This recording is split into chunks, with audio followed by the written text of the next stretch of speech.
ಎಲ್ಲ ಸ್ನೇಹಿತರಿಗೆ ನಮಸ್ಕಾರ. ಜ್ಞಾನಗಂಗೋತ್ರಿ ಸ್ಪರ್ಧಾತ್ಮಕ ಪರೀಕ್ಷಾ ತರಬೇತಿ ಕೇಂದ್ರ ವಿಜಯನಗರ ಬೆಂಗಳೂರು ಇಲ್ಲಿಗೆ ತಮಗೆ ಎಲ್ರಿಗೂ ಸ್ವಾಗತ. Friends, I welcome you all to Jnanagangotri competitive examinations coaching centre Vijayanagar Bengaluru.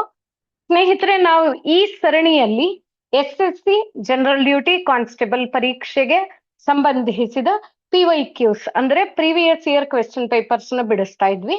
ಕಳೆದ ಸೆಷನ್ ನಲ್ಲಿ 4ನೇ ತಾರೀಕು ಫೆಬ್ರವರಿ 2025 ನಡೆದ ಪರೀಕ್ಷೆಯ ಫಸ್ಟ್ ಶಿಫ್ಟಿನ ಪೇಪರಿನ ಇಂಗ್ಲಿಷ್ ಭಾಗವನ್ನ ಬಿಡಿಸಿದೀವಿ. ಇವತ್ತಿನ ಈ ಸೆಷನ್ ಅಲ್ಲಿ 4/2/2025 ನಡೆದಿರೋ ಸೆಕೆಂಡ್ ಶಿಫ್ಟಿನ ಇಂಗ್ಲಿಷ್ ಭಾಗವನ್ನ ಬಿಡಿಸ್ತಾ ಇದೀವಿ.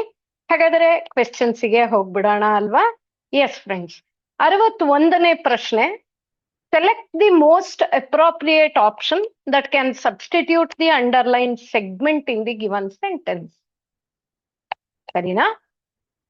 ಕೊಟ್ಟಿರುವಂತಹ ಕ್ವೆಶ್ಚನ್ ಸೆಂಟೆನ್ಸ್ ಅಲ್ಲಿ ಯಾವುದೋ ಒಂದು ಭಾಗವನ್ನ ಮಾರ್ಕ್ ಮಾಡಿದ್ದಾರೆ, ಅಂಡರ್ಲೈನ್ ಮಾಡಿದ್ದಾರೆ. ಅದಕ್ಕೆ ಸಬ್ಸ್ಟಿಟ್ಯೂಟ್ ಯಾವುದು ಅನ್ನುವಂಥದ್ದನ್ನ ಇರುವಂಥ ಆಪ್ಷನ್ಸ್ ಅಲ್ಲಿ ನಾವು ಹುಡುಕ್ಬೇಕು. ಅದು ಸರಿಯಾಗೇ ಇದೆ, ಅದಕ್ಕೇನು ಸಬ್ಸ್ಟಿಟ್ಯೂಟ್ ಮಾಡೋದು ಬೇಕಾಗಿಲ್ಲ ಹಾಗೆ ಅಂತ ಹೇಳಿದ್ರೆ ನೋ ಸಬ್ಸ್ಟಿಟ್ಯೂಷನ್ ರಿಕ್ವೈರ್ಡ್ ಅನ್ನುವಂಥ ಆಯ್ಕೆಯನ್ನ ನೀವು ಗುರ್ತು ಮಾಡಿಬಿಡಿ ಅಂತ ಹೇಳ್ತಾ ಇದ್ದಾರೆ. ಹಾಗಂದ್ರೆ ಇರುವ ವಾಕ್ಯವೇನು ನೋಡೋಣ ಅಲ್ವಾ? ಸರಿ ಅಲ್ವಾ? ಕ್ವೆಶ್ಚನ್ ಸೆಂಟೆನ್ಸ್ ಏನಿದೆ?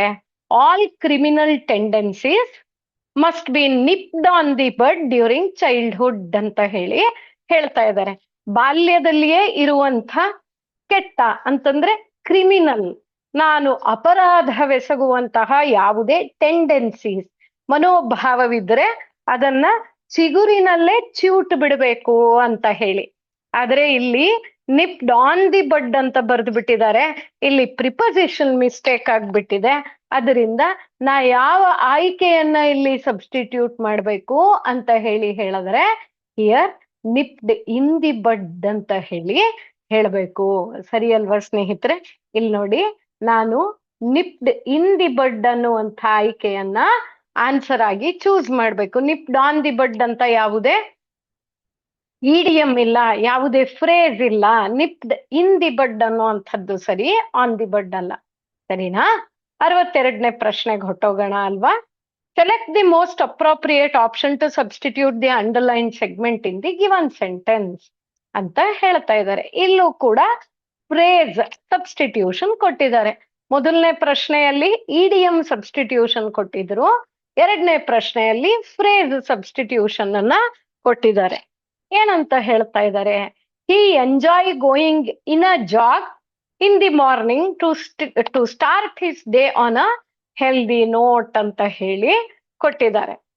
ಅವನು ಬೆಳಗ್ಗೆ ಆರಂಭಿಸುವುದಕ್ಕೆ ಒಂದು ಆರೋಗ್ಯಕರವಾದ ರೀತಿಯಲ್ಲಿ ಆರಂಭಿಸ್ತಾನೆ. ಹೆಂಗೆ? ಅವನು ಜಾಗಿಂಗ್ ಹೋಗುವುದನ್ನ ಅತ್ಯಂತ ಸಂತೋಷದಿಂದ ಆಸ್ವಾದಿಸ್ತಾನೆ ಅಂತ ಕೊಟ್ಟಿದ್ದಾರೆ. ಅರ್ಥ ಏನೋ ಆಯ್ತು ಅವ್ರು ಹೇಳಿದ್ದು. ಆದ್ರೆ ಇಲ್ಲಿ ನೋಡಿ ಸ್ನೇಹಿತರೆ, ಹಿ ಅನ್ನುವಂಥ ಮಾತಿದೆಯಲ್ಲ, ಹಿ ಅನ್ನುವಂಥ ಮಾತು ಥರ್ಡ್ ಪರ್ಸನ್ ಸಿಂಗ್ಯುಲರ್ ಇದೆ.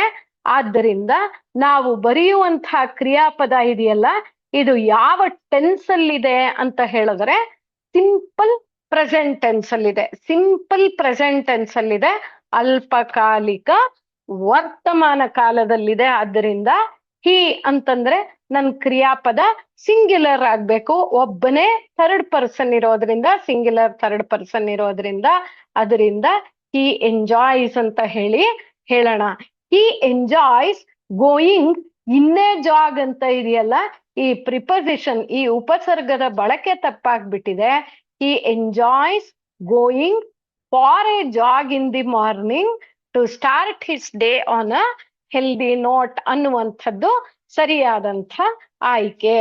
ಹಾಗಂತಂದ್ರೆ ಇಲ್ಲಿ ಎಲ್ಲಿದೆ ಅಂಥದ್ದೊಂದು ಆಯ್ಕೆ ನೋಡಿ. ಇಲ್ಲಿ ಹಿ ಹ್ಯಾಸ್ ಬೀನ್ ಎಂಜಾಯ್ಡ್ ಅಂತಿದೆಯಲ್ಲ, ಅರ್ಥನೇ ಬರೋದಿಲ್ಲ ಆ ವಾಕ್ಯಕ್ಕೆ, ಸಾಧ್ಯ ಇಲ್ಲ. ಈಸ್ ಎಂಜಾಯ್ ಅಂತ ಹೇಳ್ತಿದಾರಲ್ಲ, ಹಿ ಈಸ್ ಎಂಜಾಯ್ ಅಂತ ಬರಿಬಾರ್ದು. ಯಾಕಂತಂದ್ರೆ ಎಂಜಾಯ್ ಅನ್ನುವುದೇ ಒಂದು ಸ್ವತಂತ್ರ ಕ್ರಿಯಾಪದ ಆಗಿರೋದ್ರಿಂದ ಈಸ್ ಎಂಜಾಯ್ ಅನ್ನುವಂಥದ್ದು ಮಿಸ್ಟೇಕ್ ಆಗೋಯ್ತು. ಈಸ್ ಎಂಜಾಯಿಂಗ್ ಅಂದ್ರೆ ಕಂಟಿನ್ಯೂಸ್ ಟೆನ್ಸಿನ ಫಾರ್ಮ್ಯಾಟೇ ಬೇರೆ. ನಾನು ನಿಮಗೆ ಮತ್ತು ಲಾಸ್ಟ್ ಸೆಷನ್ ಅಲ್ಲೂ ಕೂಡ ಹೇಳಿದ್ದೀನಿ. ಜ್ಞಾನಗಂಗೋತ್ರಿಯ ಗ್ರಾಮರ್ ಕ್ಲಾಸಸ್ ನ ಕೂಡ ನೀವು ಯೂಟ್ಯೂಬ್ ಅಲ್ಲಿ ನೋಡ್ಕೋಬಹುದು. ಟೆನ್ಸಸ್ಗೆ ಸಂಬಂಧಿಸಿದಂತ ಹೆಚ್ಚಿನ ವಿವರಣೆಯನ್ನ, ಡೀಟೇಲ್ಡ್ ಸ್ಟಡಿಯನ್ನ ಆ ಬೇಸಿಕ್ಸ್ ಅಲ್ಲಿ ಹೇಳ್ಕೊಟ್ಟಿದೀವಿ. ದಯವಿಟ್ಟು ನೋಡ್ಕೊಂಬಿಡಿ ಅದನ್ನ. Is going at a jog ಅನ್ನೋದು ಯಾವುದೇ ಕಾರಣಕ್ಕೂ ಸರಿಯಾಗಲ್ಲ. ಹಾಗೆ ಡಿ ಆಪ್ಷನ್ ಅನ್ನ ನೋಡ್ಬಿಟ್ರೆ will enjoy going to a jog ಅನ್ನೋ ಅಂಥದ್ದು ಇರೋದು ಎಲ್ಲಿದೆ, ಯಾವ ಟೆನ್ಸ್ ಅಲ್ಲಿದೆ, ಫ್ಯೂಚರ್ ಟೆನ್ಸಿಗೆ ಬಂದ್ಬಿಡತ್ತೆ. ಅದು ಸಾಧ್ಯ ಇಲ್ಲ. ಸಿಂಪಲ್ ಪ್ರೆಸೆಂಟ್ ಟೆನ್ಸಿಗೆ ಬರುವಂಥದ್ದು he enjoys going for a jog in the morning to start his day on a healthy note ಅಂತ ಹೇಳಿ ಇದೆ. ಇದು ಸರಿಯಾದಂಥ ಆಯ್ಕೆ. ಸರಿ ಅಲ್ವಾ? ಹಾಗಾದ್ರೆ ಗೊತ್ತಾಯ್ತಲ್ವಾ? ನಿಪ್ಡ್ ಇನ್ ದಿ ಬಡ್ ಅಂತ ಹೇಳಿ ಹೇಳಬೇಕು. He enjoys going for a jog in the morning to start his day on a healthy note ಅಂತ ಹೇಳಿ ಹೇಳಬೇಕು. ಅರ್ಥ ಆಯ್ತಲ್ವಾ? ಸರಿ, ಹಾಗಾದ್ರೆ ಮುಂದಿನ ಪ್ರಶ್ನೆಗೆ ಹೋಗ್ಬಿಡೋಣ. ಇದು ಪ್ರಶ್ನೆ ಸಂಖ್ಯೆ 63. ಸರಿ ಅಲ್ವಾ? ಏನಂತ ಹೇಳ್ತಾ ಇದ್ದಾರೆ? Identify the incorrectly spelt words in the given sentence ಅಂತ ಹೇಳಿ ಹೇಳ್ತಾ ಇದ್ದಾರೆ. ಇರುವಂತ ವಾಕ್ಯದಲ್ಲಿ ಯಾವ ಸ್ಪೆಲ್ಲಿಂಗ್ ಮಿಸ್ಟೇಕ್ ಆಗಿದೆ ಅಂತ ಹೇಳಿ ಕೇಳ್ತಾ ಇದ್ದಾರೆ.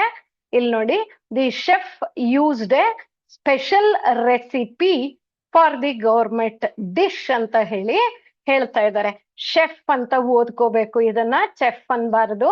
ಶೆಫ್ ಅಂತ ಹೇಳಿದ್ರೆ ಮುಖ್ಯ ಬಾಣಸಿಗ, ಅಡಿಗೆ ಮಾಡುವವರು ಮುಖ್ಯ ಬಾಣಸಿಗನನ್ನ ಶೆಫ್ ಅಂತ ಹೇಳಿ ಹೇಳೋಣ.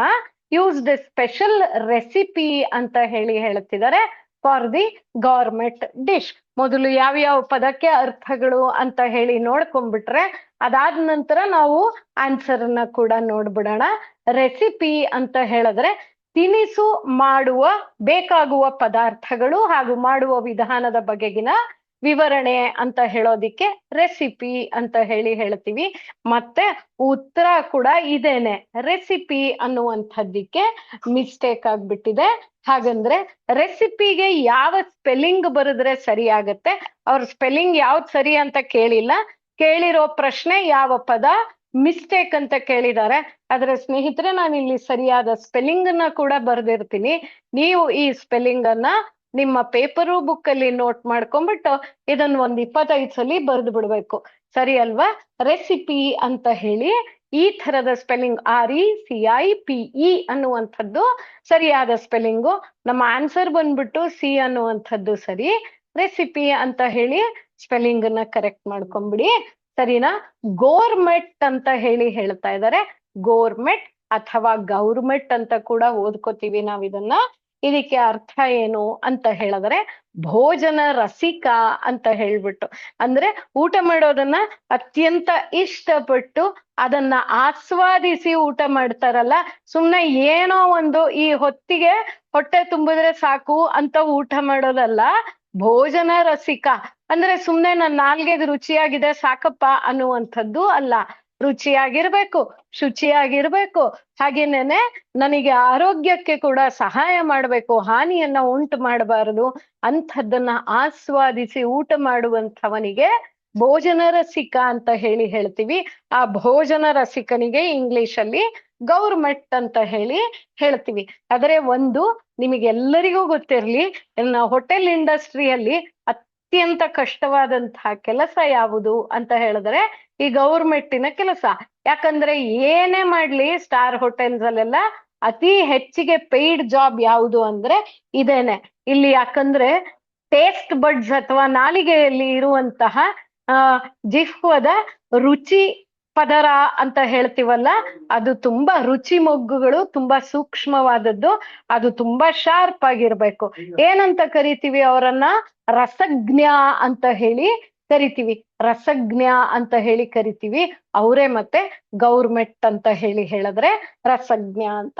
ಇದಕ್ ಮತ್ತೂ ಒಂದ್ ಮಾತು ಹೇಳ್ತೀವಲ್ವಾ ಅಂತ ಹೇಳಿದ್ರೆ, ಮತ್ತೂ ಒಂದು ಮಾತು ಏನ್ ಗೊತ್ತಾ?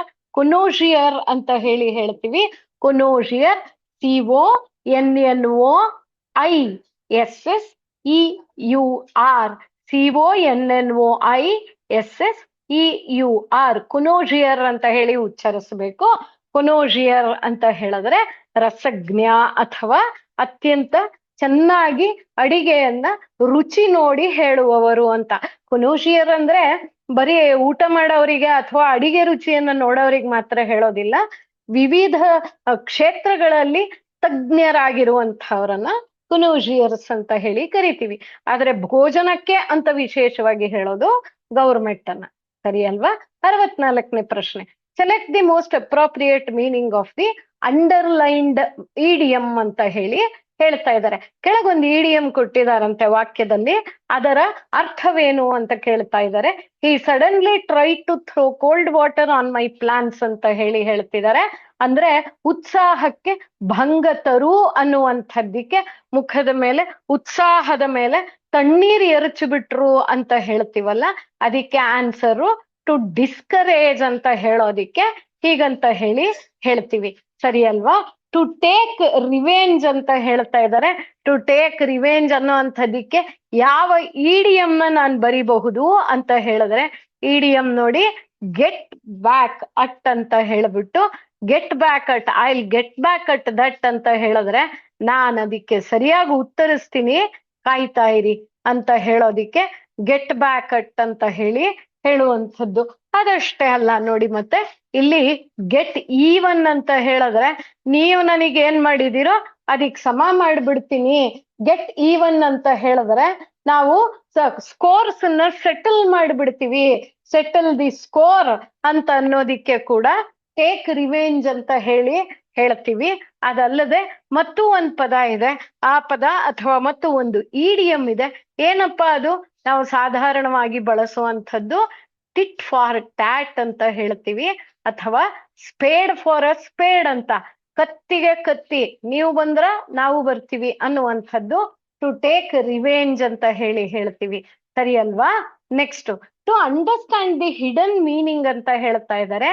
ಇದಕ್ಕೆ ನಾವು ಹೇಳುವಂಥ ಇಡಿಯಂ ಯಾವುದು, ಇಡಿಯಂ ಯಾವುದು ಅಂತ ಹೇಳಿದ್ರೆ to read between the lines ಅಂತ ಹೇಳಿ. To read between the lines, to read between the lines ಅಂತ ಹೇಳೋದಿಕ್ಕೆ ನಾವು ಹೀಗಂತ ಹೇಳಿ ಹೇಳ್ತೀವಿ, to read between the lines. ಸರಿ ಅಲ್ವಾ? ಅರ್ಥ ಆಗ್ತಾ ಇದೆ ಅಲ್ವಾ? ಓಕೆ. ಮುಂದೆ ಹೇಳ್ತಾ ಇದ್ದಾರೆ ಟು ಸೀಸ್ ಅನ್ ಆಪರ್ಚುನಿಟಿ ಅಥವಾ ಟು ಸೀಸ್ ದಿ ಆಪರ್ಚುನಿಟಿ ಅಂತ ಹೇಳ್ತಾ ಇದ್ದಾರೆ. ಇದಕ್ಕೆ ನಾವು ಹೇಳೋದು ಟು ಗ್ರಾಬ್ ಎ ಚಾನ್ಸ್ ಅಂತ ಹೇಳೋದಿಕ್ಕೆ, ಟು ಗ್ರಾಬ್ ಅ ಚಾನ್ಸ್ ಅಂತ ಹೇಳೋದಿಕ್ಕೆ ಹೀಗಂತ ಹೇಳ್ತೀವಿ. ಅರ್ಥ ಆಯ್ತಲ್ವಾ? ಅರ್ಥ ಆಯ್ತಲ್ವಾ? ಹೋಗೋಣ ಅಲ್ವಾ ಮುಂದಿನ ಪ್ರಶ್ನೆಗೆ. 65ನೇ ಪ್ರಶ್ನೆ, parts of the following sentences have been given as options, select the option that contains N error. ಕೆಳಗೆ ಒಂದು ವಾಕ್ಯ ಕೊಟ್ಟಿದ್ದಾರೆ, ಆ ವಾಕ್ಯವನ್ನೇ ಬ್ರೇಕ್ ಮಾಡಿ ABCD ಅಂತ ಕೊಟ್ಟಿದ್ದಾರೆ. ಆ ಕೊಟ್ಟಿರುವಂತಹ ಆಪ್ಷನ್ಸ್ ಅಲ್ಲಿ ಯಾವುದು ಗ್ರಾಮ್ಯಾಟಿಕಲಿ ತಪ್ಪಾಗಿದೆ ಅಂತ ಹೇಳಿ ಕೇಳ್ತಾ ಇದ್ದಾರೆ. ನೋಡಿ ಮತ್ತೆ, ದಿ ಎಕ್ಸ್ಪರಿಮೆಂಟಲ್ ಶೆಫ್ ಅಂದ್ರೆ ಪ್ರಯೋಗ ಮಾಡುವಂತ ಬಾಣಸಿಗ, combined flavours audacious and with an almost synaesthetic sensibility, synaesthetic sensibility creating dishes that challenge the very notion of culinary categories ಅಂತ ಹೇಳಿ ಹೇಳ್ತಾ ಇದ್ದಾರೆ. ಕ್ಯುಲಿನರಿ, ಕಲಿನರಿ ಎರಡೂ ಮಾತನ್ನ ಬಳಸ್ತೀವಿ. ಸರಿ ಅಲ್ವಾ? ನೋಡಿ ಸ್ನೇಹಿತರೆ, ಏನ್ ಗೊತ್ತಾ, ಕಂಬೈನ್ಡ್ ಫ್ಲೇವರ್ಸ್ ಅಡಾಶಿಯಸ್ ಅಂತ ಹೇಳಿದಾರಲ್ಲ, ಇಲ್ಲಿ ಮಿಸ್ಟೇಕ್ ಆಗ್ಬಿಟ್ಟಿದೆ. ಇವ್ರು ಕೊಟ್ಟಿರೋದು ಕಲಿನರಿ ಕ್ಯಾಟಗರೀಸ್. ಕಲಿನರಿ ಅಂದ್ರೆ ಅಡಿಗೆಗೆ ಸಂಬಂಧಿಸಿದ ಅಂತ ಹೇಳೋದಿಕ್ಕೆ ಕಲಿನರಿ. ಕ್ಯಾಟಗರೀಸ್ ಅಂದ್ರೆ ನಮಗೆ ಗೊತ್ತು, ಪ್ರಕಾರಗಳು, ವಿಧಾನಗಳು ಅಂತ ಹೇಳಿ ಗೊತ್ತು. ಎಕ್ಸ್ಪರಿಮೆಂಟಲ್ ಶೆಫ್ ಅಂತ ಹೇಳಿದ್ರೆ ಏನೇ ಮಾಡಿದ್ರು ನಾವೀನ್ಯತೆಯನ್ನ ತೋರಿಸುವಂತಹ, ಪ್ರಯೋಗಗಳನ್ನ ಮಾಡುವಂತಹ ಬಾಣಸಿಗ ಅನ್ನೋದಿಕ್ಕೆ ಎಕ್ಸ್ಪರಿಮೆಂಟಲ್ ಶೆಫ್ ಅಂತ ಹೇಳಿ ಹೇಳ್ತೀವಿ. ಸರಿ, ಬರೋಣ ಉತ್ತರಕ್ಕೆ. Almost synaesthetic sensibility. ಸಿನಿಸ್ಥೆಟಿಕ್ ಅಂದ್ರೆ ಏನ್ ಗೊತ್ತಾ? ನಮಗೆ ಕಣ್ಣಿಗೆ ಕಾಣದೆ ಅನುಭವಕ್ಕೆ ಬರುವಂಥದ್ದು. ಇದನ್ನ ನಾವು ಅಬ್ಸ್ಟ್ರಾಕ್ಟ್ ಅಂತ ಕೂಡ ಹೇಳಬಹುದು. ಸೆನ್ಸಿಬಿಲಿಟಿ ನಮಗೆ ಫೀಲ್ ಆಗುವಂಥದ್ದು ಯಾವುದು? ಸೈಟ್, ನೋಟ ಅಲ್ವಾ? ಹಾಗೇನೆ ಶಬ್ದ ಕೇಳಿಸುತ್ತೆ, ಇದು ಯಾವುದು ಕಾಣಿಸಲ್ಲ. ಟೇಸ್ಟ್, ರುಚಿ ಗೊತ್ತಾಗುತ್ತೆ, ಖಾರ, ಉಪ್ಪು, ಸಿಹಿ ಎಲ್ಲ ಹೇಳ್ತೀವಿ, ಕಾಣಿಸಲ್ಲ. ಟಚ್, ಸ್ಪರ್ಶ, ನಮಗೆ ಗೊತ್ತಾಗುತ್ತೆ ಅನ್ಸುತ್ತೆ ಆದ್ರೆ ಕಾಣಿಸಲ್ಲ. ಸ್ಮೆಲ್ ಅಂತ ಹೇಳಿದ್ರೆ ಸುವಾಸನೆ, ಪರಿಮಳ ಅಥವಾ ದುರ್ನಾತವೂ ಆಗಿರಬಹುದು. ಇವೆಲ್ಲವೂ ಇಲ್ಲಿ ಎಲ್ಲವೂ ಪಾಸಿಟಿವ್ ಇರೋದ್ರಿಂದ ನಾವು ಸಿನಿಸ್ಥೆಟಿಕಲಿ ಇಲ್ಲಿ ಸ್ಮೆಲ್ ಅಂತ ಹೇಳಿದ್ರೆ ರಸ, ಪರಿಮಳ ಅಂತ ಹೇಳಿ ಅನ್ಕೊಳ್ಳೋಣ ಅಲ್ವಾ, ಬಹಳ ಒಳ್ಳೆಯ ವಾಸನೆ ಅಂತ ಹೇಳಿ. ಸೊ ಸಿನಿಸ್ಥೆಟಿಕ್ ಸೆನ್ಸಿಬಿಲಿಟಿ ಅಂತ ಹೇಳಿ ಹೇಳ್ತಾ ಇದ್ದಾರೆ. ಕ್ರಿಯೇಟಿಂಗ್ ಡಿಶಸ್, ಏನೇನೋ ಒಂದೊಂದು ಹೊಸ ಹೊಸ ಅಡುಗೆಗಳನ್ನ ತಯಾರಿಸ್ತಾರೆ. That challenge the very notion of culinary categories ಅಂತ. ಇದು ಎಲ್ಲವೂ ಸರಿ ಆಯ್ತು.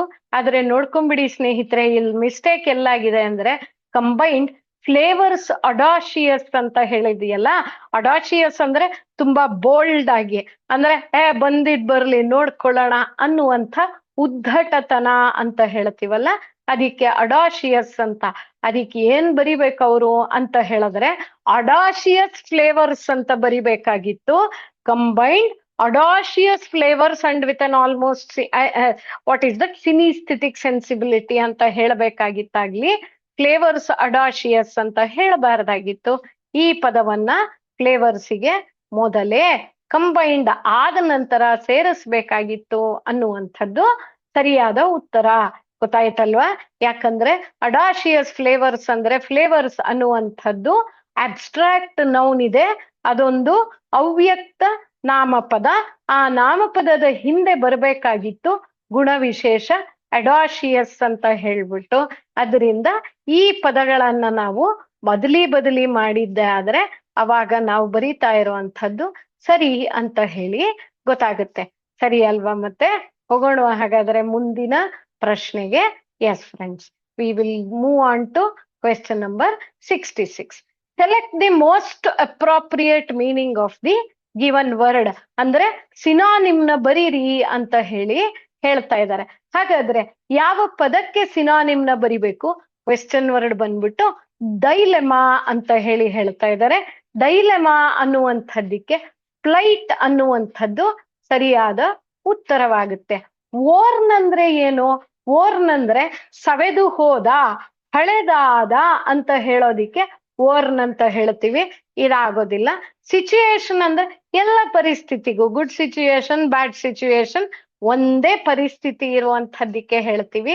ಇದು ಕೂಡ ಸರಿಯಾಗಲ್ಲ. ಪೋರ್ಷನ್ ಅನ್ಬಿಟ್ರೆ ಭಾಗಶಃ ಆಗುತ್ತೆ, ಇದು ಕೂಡ ಸರಿಯಾಗಲ್ಲ. ಫ್ಲೈಟ್ ಅಂತ ಹೇಳಿದ್ರೆ ನಾನ್ ಮಾಡುತ್ತಾ ಇರೋದು ಸರಿನಾ ತಪ್ಪಾ, ಮಾಡ್ಬೇಕಾ ಮಾಡ್ಬಾರ್ದಾ, ಇದೆಲ್ಲ ಇದೆಯಲ್ಲ, ಅದಕ್ಕೆ ಫ್ಲೈಟ್ ಅಂತ ಹೇಳ್ತೀವಿ. ಸೊ ಫ್ಲೈಟ್ ಅನ್ನೋದು ಸರಿಯಾದದ್ದು. ಸರಿ ಅಲ್ವಾ? ಮುಂದೆ 67ನೇದು select the option that best defines the given word ಅಂತ ಹೇಳ್ತಾ ಇದ್ದಾರೆ. ಇಲ್ಲೂ ಕೂಡ ಅರ್ಥವನ್ನ, ಸಿನಾನಿಮ್ ಅಲ್ಲ, ಅರ್ಥ ವಿವರಣೆಯನ್ನ ಕೇಳ್ತಾ ಇದ್ದಾರೆ. ಬ್ಯಾನಿಶ್ ಅನ್ನುವಂಥದ್ದು ಕ್ವೆಶ್ಚನ್ ವರ್ಡ್ ಆಗಿದೆ. ಇದಕ್ಕೆ ಟು ಡಿಟರ್ಮಿನ್ ಅಂತೀವ? ಅನ್ನೋದಿಲ್ಲ. ಟು ಡಿಟರ್ಮಿನ್ ಅಂದ್ರೆ ನಾನ್ ನಿರ್ಧರಿಸೋದು. ಟು ಹಾರ್ಮ್ ಅಂದ್ರೆ ತೊಂದರೆ ಮಾಡುವಂಥದ್ದು. ಟು ಇವ್ಯಾಲ್ಯೂಯೇಟ್ ಅಂದ್ರೆ ಇದು ಮೌಲ್ಯಮಾಪನ ಮಾಡುವಂಥದ್ದು. ಆದರೆ ಟು ರೆಲಿಗೇಟ್ ಅಂತ ಹೇಳಿದ್ರೆ ಇದನ್ನ ನಾನು ಬ್ಯಾನಿಶ್ ಅಥವಾ ಟು ಬ್ಯಾನ್, ಟು ಪ್ರಾಹಿಬಿಟ್ ಅನ್ನುವಂಥದ್ದಕ್ಕೆ banish, to relegate. For example I tell you, he was banished by the king from the kingdom for the crime he committed. ಅವನು ಎಸಗಿದ ಅಪರಾಧಕ್ಕೆ ಅವನನ್ನು ಸಾಮ್ರಾಜ್ಯದಿಂದ ಹೊರ ಹಾಕಲಾಯಿತು ಅಥವಾ ಬಹಿಷ್ಕರಿಸಲಾಯಿತು. ಅದಕ್ಕೆ ಬ್ಯಾನಿಶ್ ಅಂತ ಹೇಳ್ತೀವಿ. ಅದಕ್ಕೆ ಅರ್ಥ ಟು ರೆಲಿಗೇಟ್ ಅನ್ನುವಂಥದ್ದು. ಸರಿ ಅಲ್ವಾ? Select the most appropriate antonym of the given word ಅಂತ ಹೇಳ್ತಾ ಇದ್ದಾರೆ. ಆಂಟನಿಮ್ ಅಂದ್ರೆ ವಿರುದ್ಧಾರ್ಥಕ ಪದವನ್ನ ಬರಿಬೇಕು. ಡೇಂಟಿ ಅನ್ನುವಂಥದ್ದು ಪ್ರಶ್ನೆ ಪದ, ಕ್ವೆಶ್ಚನ್ ವರ್ಡ್. ಡೇಂಟಿ ಅಂದ್ರೆ ಬಹಳ ಗಾಂಭೀರ್ಯ, ಸುಲಲಿತ, ಅತ್ಯಂತ ಸುಂದರವಾಗಿರುವಂಥದ್ದಕ್ಕೆ ಡೇಂಟಿ ಅಂತ. ನೋಡಿದ ತಕ್ಷಣ ಎಲ್ಲರೂ ಆಕರ್ಷಿತರಾಗ್ಬಿಡ್ಬೇಕು, ಅಷ್ಟು ಚೆನ್ನಾಗಿರುವಂಥದ್ದಕ್ಕೆ ಡೇಂಟಿ ಅಂತ ಹೇಳ್ತೀವಿ. ಅದಕ್ಕೆ ಇಲ್ಲಿ ಕೊಟ್ಟಿರುವಂಥದ್ದು ಟಿಮಿಡ್ ಅಂತ ಕೊಟ್ಟಿದ್ದಾರೆ. ಟಿಮಿಡ್ ಅಂತ ಹೇಳಿ ಪದ ಇಲ್ಲಿ ಸೂಟ್ ಆಗಲ್ಲ. ಟಿಮಿಡ್ ಅಂದ್ರೆ ಕವರ್ಡ್ ಅಂತ, ಅಂದ್ರೆ ಬಚ್ಚಿಟ್ಟುಕೋ, ತಪ್ಪಾಗಿ ಮಾತಾಡು, ಇಂಥದ್ದಕ್ಕೆ ಟಿಮಿಡ್ ಅಂತ ಹೇಳ್ತೀವಿ. ಅದು ಸರಿಯಾಗಲ್ಲ. ಡಿಮಾಂಡಿಂಗ್ ಅಂತ ಹೇಳ್ತಾ ಇದ್ದಾರೆ. ಡಿಮಾಂಡಿಂಗ್ ಅಂತ ಹೇಳೋದಿಕ್ಕೆ ಇದು ಕೂಡ ಅಷ್ಟೇನೆ. ಡೈಂಟಿ ಅನ್ನೋ ಪದಕ್ಕೆ ಇಲ್ಲಿ ಎಲ್ಲೂ ಅದು ಹತ್ತಿರಕ್ಕೂ ಬರಲ್ಲ. ಕ್ರಿಟಿಕಲ್ ಅಂತ ಹೇಳ್ತಾ ಇದ್ದಾರೆ, ಅದು ಕೂಡ ಬರಲ್ಲ. ಎಲಿಗೆಂಟ್ ಅನ್ನುವಂಥದ್ದು ಸಿನಾನಿಮ್ ಆಗುತ್ತೆ. ಇಲ್ಲಿರೋ ಇನ್ಎಲಿಗೆಂಟ್ ಅಂತ ಇದೆಯಲ್ಲ, ಇದು ಆಂಟನಿಮ್ ಅಥವಾ ವಿರುದ್ಧಾರ್ಥಕ ಪದವಾಗುತ್ತೆ. ಸರಿ ಅಲ್ವಾ? ಹಾಗಾದ್ರೆ 69ನೇ ಪ್ರಶ್ನೆ. The given sentence is divided into 4 segments. Select the option that has the segment with an adverbial usage error. ಸ್ನೇಹಿತರೆ, ಅವರೇ ಹೇಳ್ತಾ ಇದ್ದಾರೆ ಕ್ರಿಯಾ ವಿಶೇಷದಲ್ಲಿ ತಪ್ಪಾಗಿದೆ, ಅದನ್ನ ಗುರುತಿಸಿ ಅಂತ ಹೇಳ್ತಾ ಇದ್ದಾರೆ. ಅಡ್ವರ್ಬಿಯಲ್ ಯೂಸೇಜ್ ಅಂತ. ಸರಿ ಅಲ್ವಾ? ಹೇಳ್ತಿದ್ದಾರೆ, Jackson told area generally I am grateful for your help ಅಂತ. ಜನರಲಿ ಅನ್ನುವಂಥದ್ದು ಈ ವಾಕ್ಯದಲ್ಲಿರುವ ಕ್ರಿಯಾವಿಶೇಷ. ಕ್ರಿಯಾವಿಶೇಷ ನಮಗ್ ಗೊತ್ತಿದೆ ಅಲ್ವಾ, ಯಾವಾಗ್ಲೂನೆ ಕ್ರಿಯಾವಿಶೇಷ ಕ್ರಿಯಾಪದವಾದ ಮೇಲೆ ಬರಬೇಕು. ಕ್ರಿಯಾಪದ ಯಾವುದು ಈ ವಾಕ್ಯದಲ್ಲಿ? ಐ ಆಮ್ ಅನ್ನೋದರಲ್ಲಿ ಆಮ್ ಅನ್ನುವಂಥದ್ದು ಕ್ರಿಯಾಪದ. ಹಾಗಾದ್ರೆ ಇಲ್ಲಿ ಬರಬೇಕಾಗಿತ್ತು ಕ್ರಿಯಾವಿಶೇಷ. ಐ ಆಮ್ ಆದ್ಮೇಲೆ generally grateful for your help ಅಂತ ಹೇಳಿ ಐ ಆಮ್ ಆದ್ಮೇಲೆ ಜನರಲಿ ಬರ್ಬೇಕಾಗಿತ್ತು. ಆದ್ರೆ ಐ ಆಮ್ಗೆ ಮೊದಲೇ ಬಂದ್ಬಿಟ್ಟಿರೋದು ಮಿಸ್ಟೇಕ್ ಆಗೋಯ್ತು. ಅವರೇ ನಮಗೆ ಕ್ಲೂ ಕೂಡ ಕೊಟ್ಟು ಬಿಟ್ಟಿರೋದ್ರಿಂದ ಈ ಪ್ರಶ್ನೆಯನ್ನ ನಾವು ಬಿಡಿಸೋದು ತುಂಬಾ ಸುಲಭ. ಸರಿ ಅಲ್ವಾ? ಆದ್ರಿಂದ ಆಪ್ಷನ್ ಬಿ ನಲ್ಲಿ ಜನರಲಿ ಐ ಆಮ್ ಅನ್ನುವಂಥ ಮಾತಲ್ಲಿ ಅನ್ನುವಂಥ ಭಾಗದಲ್ಲಿ ಮಿಸ್ಟೇಕ್ ಇದೆ ಅಂತ ಹೇಳಿ ಗೊತ್ತಾಗೋಯ್ತು ನಮಗೆ. ಹೌದಲ್ವಾ? ಮತ್ತೆ ಸೊ ಅದನ್ನ ಮಾರ್ಕ್ ಮಾಡ್ಕೊಂಡ್ವಿ. Is that okay friends? ಹಾಗಾದ್ರೆ ನಾವು ಈ ಎಲ್ಲಾ ಪ್ರಶ್ನೆಗಳಿಗೆ, ಈ ಸ್ಲೈಡ್ ಅಲ್ಲಿ ಇರುವಂತಹ ಎಲ್ಲ ಪ್ರಶ್ನೆಗಳಿಗೆ ಉತ್ತರವನ್ನ ನೋಡಿದೀವಿ. ಡೈಲೆಮಾ ಅಂದ್ರೆ ಫ್ಲೈಟ್ ಅಂತಲೂ, ಬ್ಯಾನಿಶ್ ಅಂದ್ರೆ ಟು ರೆಲಿಗೇಟ್ ಅಂತನೂ, ಡೈಂಟಿಗೆ ಆಪೋಸಿಟ್ ಇನ್ಎಲಿಗೆಂಟ್ ಅಂತನೂ, ಜನರಲಿ ಅನ್ನುವಂಥದ್ದನ್ನ ಆಮ್ ಅನ್ನುವ ಕ್ರಿಯಾಪದವಾದ ಮೇಲೆ ಬಳಸ್ಬೇಕು ಅಂತಲೂ ನೋಡ್ಕೊಂಡ್ಬಿಟ್ವಿ. ಹೋಗೋಣ 70ನೇ ಪ್ರಶ್ನೆಗೆ. ಎಸ್ ಫ್ರೆಂಡ್ಸ್, 70ನೇ ಪ್ರಶ್ನೆ. Select the word segment that can substitute the bracketed word segment correctly and complete the sentence ಅಂತ ಕೊಟ್ಟಿದ್ದಾರೆ. Select no correction required if the given segment is correct. Bracketed segment ಅಂತ ಹೇಳಿದ್ರೆ ಸ್ನೇಹಿತರೆ, ಬ್ರಾಕೆಟ್ ಅಲ್ಲಿ ಇಲ್ಲಿರುವಂತಹ ವಾಕ್ಯದ ಒಂದು ಪದಗುಚ್ಛವನ್ನ ಕೊಟ್ಟಿದ್ದಾರೆ. ಅದರಲ್ಲಿ ಏನಾದ್ರೂ ಮಾರ್ಪಾಡನ್ನ ಮಾಡ್ಬೇಕಾ ಅಂತ ಹೇಳಿ ಕೇಳ್ತಾ ಇದ್ದಾರೆ. Did she gave her business card to the clients at the party last night. Her business card to the clients at the party last night ಅನ್ನುವಂಥದ್ರಲ್ಲಿ ಯಾವುದೇ ಬದಲಾವಣೆಯನ್ನ ಮಾಡುವಂತಿಲ್ಲ. ಇನ್ಸ್ಟ್ರಕ್ಷನ್ನೇ ಕೊಟ್ಬಿಟ್ಟಿದ್ದಾರೆ. ಬ್ರಾಕೆಟ್ ಅಲ್ಲಿ ಯಾವ ಪದಗಳಿದೆ ಅದರಲ್ಲಿ ನೀವು ಕರೆಕ್ಷನ್ ರಿಕ್ವೈರ್ಡ್ ಇದ್ರೆ ಮಾಡಿ ಅಂತ ಹೇಳಿ ನೋಡಿ. ಮತ್ತೆ ಡಿಡ್ ಶಿ ಗೇವ್ ಅಂತ ಹೇಳ್ತಾ ಇದ್ದಾರೆ. ಡಿಡ್ ಮತ್ತೆ ಗೇವ್ ಎರಡೂ ಕೂಡ ಕ್ರಿಯಾಪದ ಆಗಿರೋದ್ರಿಂದ ಎರಡೂ ಪಾಸ್ಟ್ ಟೆನ್ಸ್ ಅಲ್ಲಿ ಬರೆದು ಬಿಟ್ಟಿದ್ದಾರೆ. ಹಾಗೆ ಬರಿಬಾರ್ದು, ಮಿಸ್ಟೇಕ್ ಆಗೋಯ್ತಲ್ವಾ. ಡಿಡ್ ಶಿ ಗೀವ್ ಅಂತ ಹೇಳಿ ಬರಿಬೇಕು. ಡಿಡ್ ಶಿ ಗೀವ್ ಅಂತ. ಡಸ್ ಅಂದ್ರೆ ಮತ್ತೆ ಪ್ರೆಸೆಂಟ್ ಟೆನ್ಸ್ ಆಗೋಯ್ತು. Did she gave present past ಎಲ್ಲ ಸೇರಿಸಿ ವಾಕ್ಯನೇ ಮಿಸ್ಟೇಕ್ ಆಗೋಯ್ತು. ನೋ ಕರೆಕ್ಷನ್ ರಿಕ್ವೈರ್ಡ್ ಆಗಕ್ ಸಾಧ್ಯ ಇಲ್ಲ. Did she given Har business card, ಅದು ಕೂಡ ಸರಿಯಾದಂತ ಆಪ್ಷನ್ ಇಲ್ಲ. ಯಾಕಂದ್ರೆ V3 ಅನ್ನ ಬಳಸಿದ್ದಾರೆ ಗಿವನ್ ಅಂತ. ನಾನ್ ಮತ್ತೆ ಹೇಳ್ತಾ ಇದ್ದೀನಿ, ಜ್ಞಾನಗಂಗೋತ್ರಿಯ ಗ್ರಾಮರ್ ಕ್ಲಾಸಸ್ ನ ಯೂಟ್ಯೂಬ್ ಅಲ್ಲಿ ನೋಡ್ಕೊಂಡ್ಬಿಟ್ರೆ ನಾವ್ ಇದನ್ನ V1 V2 V3 V4 ಅನ್ನ ಬರ್ದಿದೀವಿ. ಇದರ ಬಗ್ಗೆ ನಾವು ವ್ಯಾಖ್ಯಾನವನ್ನ ವಿಶದವಾಗಿ ಹೇಳಿದೀವಿ. ದಯವಿಟ್ಟು ಆ ಕ್ಲಾಸ್ಗಳನ್ನ ನೋಡ್ಕೊಳ್ಳಿ. ಆಪ್ಷನ್ ಬಿ ನಲ್ಲಿ did she give her business card to the clients at the party last night. Option B ಸರಿಯಾದಂತ ಉತ್ತರವಾಯಿತು. ಸರಿ ಅಲ್ವಾ? ಮತ್ತೆ ಮುಂದೆ ಬಂದ್ಬಿಟ್ರೆ 71ನೇ ಪ್ರಶ್ನೆ. Select the option that rectifies the spelling error in the given sentence ಅಂತ ಹೇಳಿ ಕೊಟ್ಟಿರುವ ವಾಕ್ಯದಲ್ಲಿ ಯಾವ ಪದದ ಸ್ಪೆಲ್ಲಿಂಗ್ ಮಿಸ್ಟೇಕ್ ಆಗಿದೆ ನೋಡಿ, ಗುರುತಿಸಿ ಅಂತ. He was determine to accomplish his goals ಅಂದ್ರೆ ನಿರ್ಧಾರ ಮಾಡಿಬಿಟ್ಟಿದ್ದ ನಿಶ್ಚಿತವಾಗಿ ನನ್ನ ಗುರಿಗಳನ್ನ ನಾನು ಸಾಧಿಸ್ಲೇಬೇಕು ಅಂತ ಹೇಳಿ. ಸರಿ ಅಲ್ವಾ? ಮತ್ತೆ ಇಲ್ಲಿ ನೋಡಿ, ಅಕಂಪ್ಲಿಷ್, ಡಿಟರ್ಮಿನ್ಡ್ ಮತ್ತೆ ಅಕಂಪ್ಲಿಷ್ಡ್ ಅನ್ನುವಂಥ ಪದಗಳನ್ನ ಆಪ್ಷನ್ಸ್ ಅಲ್ಲಿ ಕೊಟ್ಟಿದ್ದಾರೆ. ಆದ್ರೆ ಡಿಟರ್ಮಿನ್ಡ್ ಪದ ಆಪ್ಷನ್ ಬಿ ಏನ್ ಕೊಟ್ಟಿದ್ದಾರೆ ಅದೇ ಸರಿಯಾದಂತ ಸ್ಪೆಲ್ಲಿಂಗ್ ಅನ್ನ ಕ್ವೆಶ್ಚನ್ ಅಲ್ಲೂ ಕೂಡ ಬಳಸ್ಬಿಟ್ಟಿದ್ದಾರೆ. ಇಲ್ಲಿ ನೋಡಿ ಅಕಂಪ್ಲಿಷ್ಗೆ ಡಬಲ್ ಸಿ ಬರಿಬೇಕಾಗಿತ್ತು, ACC ಅಂತ ಸಿಂಗಲ್ ಸಿ ಬರ್ದಿದಾರಲ್ವಾ ಇಲ್ಲಿ ಕ್ವೆಶ್ಚನ್ ಅಲ್ಲಿ. ಸೊ ಅದೇ ಮತ್ತೆ ಇರುವ ಉತ್ತರ ಮಿಸ್ಟೇಕ್ ಆಗಿರುವಂತ ಪದ ಅಕಂಪ್ಲಿಷ್. ಅಂದ್ರೆ 71ನೇ ಪ್ರಶ್ನೆಗೆ ಉತ್ತರ ಅಥವಾ ಆಪ್ಷನ್ ಏನಿದೆಯಲ್ಲ ಅದು ಬಂದು ಎ ಅಂತ ಹೇಳೋಣ. ಸರಿ ಅಲ್ವಾ? ಮುಂದೆ select the most appropriate synonym of the given word. Petite ಅಂತ ಹೇಳ್ತಾ ಇದ್ದಾರೆ. ಪೀಟೈಟ್ ಅನ್ನುವಂಥದ್ದು ಪ್ರಶ್ನೆ ಪದ. ಪೀಟೈಟ್ ಅಂದ್ರೆ ಏನ್ ಗೊತ್ತಾ? ಮಿನಿಯೇಚರ್, ತುಂಬಾ ಮುದ್ದಾಗಿದೆ, ಕ್ಯೂಟ್ ಆಗಿದೆ, ಪುಟ್ಟದಾಗಿದೆ, ಹೀಗೆಲ್ಲ ಹೇಳ್ತೀವಲ್ಲ, ಅದಕ್ಕೆ ಪೀಟೈಟ್ ಅಂತ ಹೇಳ್ತೀವಿ. ಇದನ್ನ ಸ್ಮಾಲ್ ಅಂತ ಗುರ್ತು ಮಾಡಿದ್ರೆ ಸರಿಯಾಗುತ್ತೆ. ಫಿಟ್ಟು ಅಲ್ಲ, ಬೆಸ್ಟು ಅಲ್ಲ, ಫ್ಲೆಕ್ಸಿಬಲ್ಲು ಅಲ್ಲ. ಪೀಟೈಟ್ ಅನ್ನೋದಿಕ್ಕೆ ಸ್ಮಾಲ್ ಅನ್ನುವಂತಹ ಪದ ಸರಿಯಾದಂಥ ಆಪ್ಷನ್. ಸರಿ ಅಲ್ವಾ ಸ್ನೇಹಿತರೆ? ಹಾಗಾದ್ರೆ ಈ ಒಂದು ಪ್ರಶ್ನೆಗಳಿಗೆ ನಾವು ಉತ್ತರಗಳನ್ನ ನೋಡಿದೀವಿ. ಮೂವ್ ಆಗೋಣ ಅಲ್ವಾ? ಹಾಗಾದ್ರೆ further we will move on to 73rd question here. 73rd question, select the most appropriate option to fill in the blank ಅಂತ ಹೇಳ್ತಾ ಇದ್ದಾರೆ. Ram drop the glass and it shattered on the floor ಅಂತ ಹೇಳ್ತಾ ಇದ್ದಾರೆ.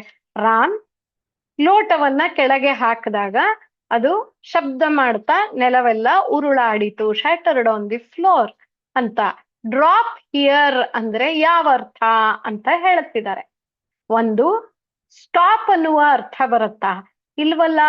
C, I wanted to do something, I dropped the idea ಅಂತ ಹೇಳ್ತೀವಲ್ಲ, ನನ್ನ ಅದನ್ನ ಕೈ ಬಿಟ್ಟುಬಿಟ್ಟೆ ಅಂತ, ಅಲ್ಲಿ ಸ್ಟಾಪ್ ಅನ್ಬೋದು, ಹೇಳಲ್ಲ ನಾವು ಅದನ್ನ. ಸರಿ ಅಲ್ವಾ? ಪೇ ಎ ಕ್ಯಾಶುಯಲ್ ವಿಸಿಟ್ ಅಂತ ಇದೆ. I dropped in to my friends place ಅಂತ ಹೇಳ್ತೀವಲ್ಲ, ಡ್ರಾಪ್ ಅಂತ. ಪೇ ಎ ಕ್ಯಾಶುಯಲ್ ವಿಸಿಟ್ ಅದು ಕೂಡ ಅಲ್ಲ ಅಂತ ಹೇಳ್ಬಿಟ್ಟು. ಸರಿ ಅಲ್ವಾ? ನೆಕ್ಸ್ಟ್ ಏನ್ ಅಸೆಂಟ್ ಅಂತ ಹೇಳಿದ್ರೆ, ಡ್ರಾಪ್ ಅಂತ ಹೇಳಿದ್ರೆ okay, he is A drop from this dynasty ಅಂತ ಹೇಳ್ತೀವಲ್ಲ, ಅಂದ್ರೆ ಈ ವಂಶದಿಂದ ಬಂದಂತಹ ಕುಡಿ ಅನ್ನೋದಿಕ್ಕೆ ಡ್ರಾಪ್ ಅಂತ ಹೇಳ್ತೀವಿ. ಅದು ಅಲ್ವಲ್ಲ. ಇಲ್ಲಿ ಅವ್ರು ಹೇಳ್ತಾ ಇರೋದು ಗ್ಲಾಸ್ ನ ಕೆಳಗೆ ಬಿಟ್ಬಿಟ್ರು ಅಂತ. ಹಾಗಂತಂದ್ರೆ ಫಾಲ್ ಅಥವಾ ಲೆಟ್ ಫಾಲ್, ಕೆಳಗೆ ಬೀಳು ಅನ್ನುವಂಥ ಅರ್ಥಕ್ಕೆ ಹೀಗಂತ ಬಳಸ್ತೀವಿ. So Ram drop the glass and it shattered on the floor. ಸರಿ ಅಲ್ವಾ? ಹಾಗಾದ್ರೆ 74ನೇ ಪ್ರಶ್ನೆಗೆ ಬಂದ್ಬಿಡೋಣ. Select the word that best completes the given sentence. ಕೊಟ್ಟಿರುವ ವಾಕ್ಯವನ್ನ ಭರ್ತಿ ಮಾಡಿ. Determine the collocation. ನಾನು ನೆನ್ನೆನೆ ಸೆಷನ್ ಅಲ್ಲಿ ಹೇಳಿದ್ದೀನಿ, ಕೊಲೊಕೇಶನ್ ಅಂದ್ರೆ ಹೊಂದಾಣಿಕೆ ಆಗ್ಬೇಕು ಥ್ರೂ ದಿ ಸೆಂಟೆನ್ಸ್ ಅಂತ. Mars would describe it in dash detail ಅಂತ ಹೇಳ್ತಾ ಇದ್ದಾರೆ.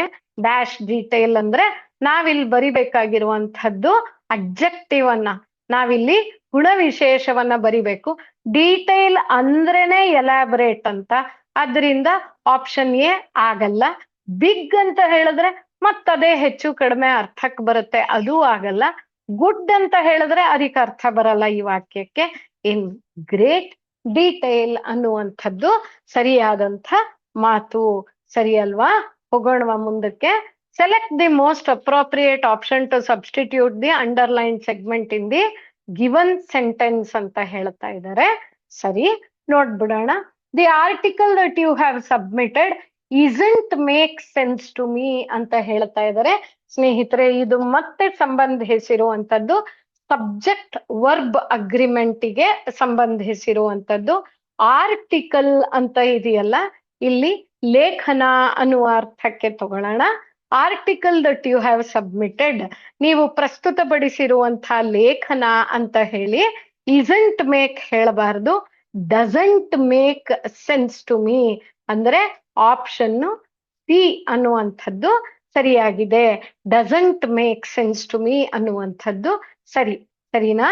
ಹಾಗಾದ್ರೆ ಮುಂದಿನ ಪ್ರಶ್ನೆಯನ್ನ ನೋಡೋದಿಕ್ಕೆ ಹೋಗೋಣ ಅಲ್ವಾ. ಡ್ರಾಪ್ ಅಂದ್ರೆ ಫಾಲ್ ಆರ್ ಲೆಟ್ ಫಾಲ್ ಈ ಸಂದರ್ಭದಲ್ಲಿ. ಹಾಗೇನೆ ಗ್ರೇಟ್ ಅನ್ನುವಂಥದ್ದು ಸರಿ. ಇಲ್ಲಿ ಡಸಂಟ್ ಮೇಕ್ ಸೆನ್ಸ್ ಅನ್ನುವಂಥ ಮಾತನ್ನ ನಾವು ನೋಡ್ಕೋತೀವಿ. ಹೋಗೋಣ ಅಲ್ವಾ. ಹಾಗಾದ್ರೆ ಮುಂದೆ 76ನೇ ಪ್ರಶ್ನೆ. 76ರಿಂದ 80ನೇ ಪ್ರಶ್ನೆಗೆ ಏನಿದೆ ಅಂದ್ರೆ ಪ್ಯಾಸೇಜ್ ಕೊಟ್ಬಿಟ್ಟಿದ್ದಾರೆ, ಕ್ಲೋಸ್ ಟೆಸ್ಟ್. ಸರಿ ಅಲ್ವಾ? In the following passage, some words have been deleted. Read the passage carefully and select the most appropriate option to fill in each blank. Okay. Adopting sustainable practices in daily life, dash to environmental conservation.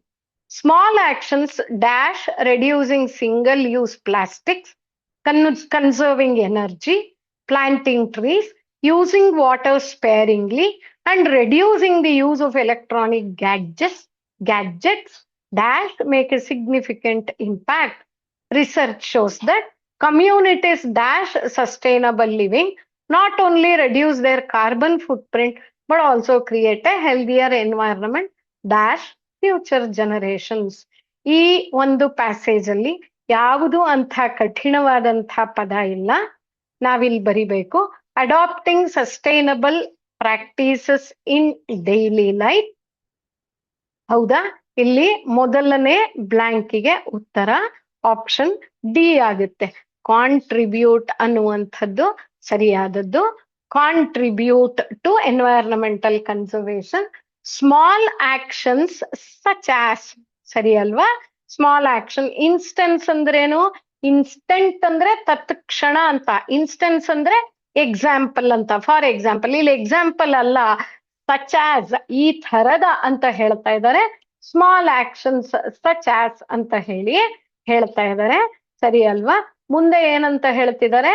Reducing single use plastic, conserving energy, okay, planting trees, using water sparingly. Sparingly ಅಂತ ಹೇಳಿದ್ರೆ ಮಿಗಿಸಬೇಕು ಅಂತ ಹೇಳಿ, ಅಂದ್ರೆ ನಾವು ಅದನ್ನ ಬಹಳ ಜೋಪಾನದಲ್ಲಿ ಉಪಯೋಗಿಸ್ಬೇಕು, ನೀರು ತುಂಬಾ ಪ್ರೆಷಿಯಸ್.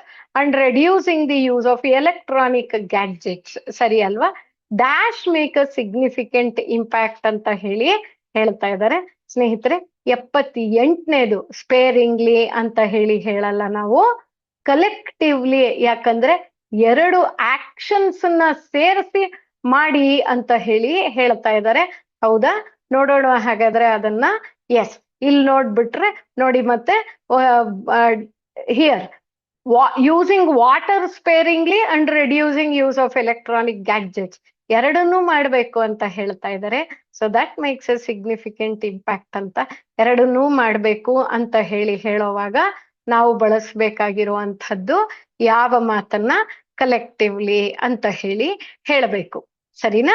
ನೆಕ್ಸ್ಟ್ 79ನೇದರಲ್ಲಿ ಎನ್ಫೋಲ್ಡ್ ಅಂತ ಕೊಟ್ಟಿದ್ದಾರೆ. ಎನ್ಫೋಲ್ಡ್ ಅಂದ್ರೆ ಸುತ್ತುವರಿ ಅಂತ. ಕ್ಲಚ್ ಅಂತ ಕೊಟ್ಟಿದ್ದಾರೆ. ಕ್ಲಚ್ ಅಂದ್ರೆ ಹೀಗೆ ಒಂಥರ ಏನಂತ ಹೇಳ್ತೀವಿ, ಬಿಗಿಯಾಗಿ ಹಿಡಿ ಅನ್ನೋದಿಕ್ಕೆ. ಅಂದ್ರೆ ಚೂಪಾದ ಹಲ್ಲಲ್ಲಿ ಕ್ಲಚ್, ಉಗುರಲ್ಲಿ ಕ್ಲಚ್, ಬಿಗಿಯಾಗಿ ಚೂಪಾದ ವಸ್ತುಗಳಲ್ಲಿ ಹಿಡಿದಿಡು ಅನ್ನೋದಿಕ್ಕೆ ಕ್ಲಚ್ ಅಂತ ಹೇಳ್ತೀವಿ. ಸ್ಕ್ವೀಸ್ ಅಂದ್ರೆ ಹಿಂಡು ಅಂತ ಹೇಳಿ. ಎಂಬ್ರೇಸಿಂಗ್ ಅಂದ್ರೆ ಅದನ್ನ ಅಳವಡಿಸಿಕೋ, ಟು ಅಡಾಪ್ಟ್ ಅಂತ ಹೇಳೋದಿಕ್ಕೆ ಹಾಗಂತ ಹೇಳ್ತೀವಿ, ಸರಿ ಅಲ್ವಾ? ಅದೇ ಸರಿಯಾದಂತ ಉತ್ತರ. ನೋಡ್ಬಿಡೋಣ ನೋಡಿ ಮತ್ತೆ. Research shows that communities embracing sustainable living not only reduce their carbon footprint, ಇಂಗಾಲವನ್ನ ಕಡಿಮೆ ಅವರು ತೋರ್ಪಡಿಸ್ತಾರೆ, but also create a healthier environment. Healthier environment ಯಾರಿಗೆ ಅಂತ ಉಪಸರ್ಗ ಬರಿಬೇಕು ಇಲ್ಲಿ. ಉಪಸರ್ಗ ಇಲ್ಲಿ ಬಂದ್ಬಿಟ್ಟು ಡಿ ಆಪ್ಷನ್ ಸರಿಯಾಗಿದೆ. ಫಾರ್ ದಿ ನೆಕ್ಸ್ಟ್ ಜನರೇಷನ್ಸ್ ಅಥವಾ ಫ್ಯೂಚರ್ ಜನರೇಷನ್ಸ್ ಅಂತ ಹೇಳುವಂಥದ್ದಕ್ಕೆ ಹೇಳ್ತೀವಿ, ಸರಿ ಅಲ್ವಾ ಸ್ನೇಹಿತರೆ? ಇವತ್ತಿನ ಈ ಸೆಷನ್ ಅಲ್ಲಿ ಮತ್ತೊಂದು ಶಿಫ್ಟಿನ ಎಲ್ಲ ಪ್ರಶ್ನೆಗಳನ್ನ ನಾವು ನೋಡಿದೀವಿ. 61ರಿಂದ 80 ತನಕ ಇದ್ದಂಥ ಇಂಗ್ಲಿಶಿನ ಭಾಗವನ್ನ ಕಲ್ತ್ಕೊಂಡಿದೀವಿ. ಮತ್ತೆ ಸಿಗ್ತೀನಿ ನಾನು ಮತ್ತೊಂದು ಶಿಫ್ಟ್, ಮತ್ತೊಂದು ಪತ್ರಿಕೆ ಜೊತೆಗೆ ಈ ತಕ್ಷಣದಲ್ಲಿ. ಅಲ್ಲಿ ತನಕ ಕಲಿತಾ ಇರಿ ನೀವು ಜ್ಞಾನ ಗಂಗೋತ್ರಿಯಲ್ಲಿ. ಎಲ್ರಿಗೂ ಆಲ್ ದಿ ಬೆಸ್ಟ್.